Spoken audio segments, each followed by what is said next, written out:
Welcome everybody. I'm doing a middle school Are You Ready series. So we are looking at comparing integers and getting ready for middle school. So do I know how to compare integers? So that is the question. So when we're looking at positive and negative numbers, we need to obviously, it's really easy when they're positive numbers to know like which number is bigger, but don't let the positive numbers get you fooled when you're talking about negatives here.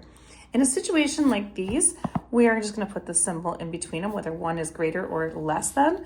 So if we look at the numbers, we've got -6 and a -8. So normally if it was a positive set of numbers, we'd know that 8 is bigger than 6. But in this case, because they're negatives, 6 is actually the bigger number. So if you're thinking about temperature, I think that's the best way to kind of think about it.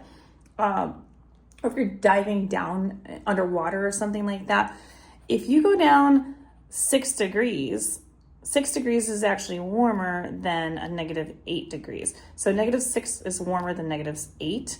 Or you only go down 6 feet, let's say, versus going down 8 feet, which is a little bit deeper. So that means that the mouth on our greater than less than sign is going to eat the bigger number. So it eats the bigger number, which is going to be a -6. So again, negative numbers, when you're looking at them, if they're both negative, you go with the number that you typically would go with that's smaller.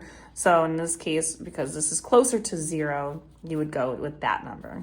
So like here you have two different numbers. Obviously the positive is going to be bigger than the negative number. So the mouth is going to eat the 2 in this case. So we're just going to put the greater than symbol pointing in that direction.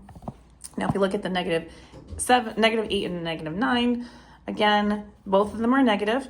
So we're going to go with the bigger number, which is actually the one closest to 0. In this case, 8 is closer to 0. Again, if I'm thinking about temperatures, 8 degrees in the negative is warmer than -9 degrees. So my mouth would be eating the 8. And then this last one, -4 versus a +4, no-brainer. Obviously, the positive number is bigger than the negative.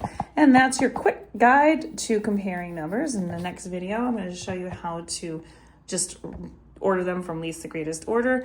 And again, if you want more questions like these, you can find them on my YouTube, Instagram, and TikTok at YouWantAlgebra. All of them are going to be located in my Are You Ready for Middle School Math section.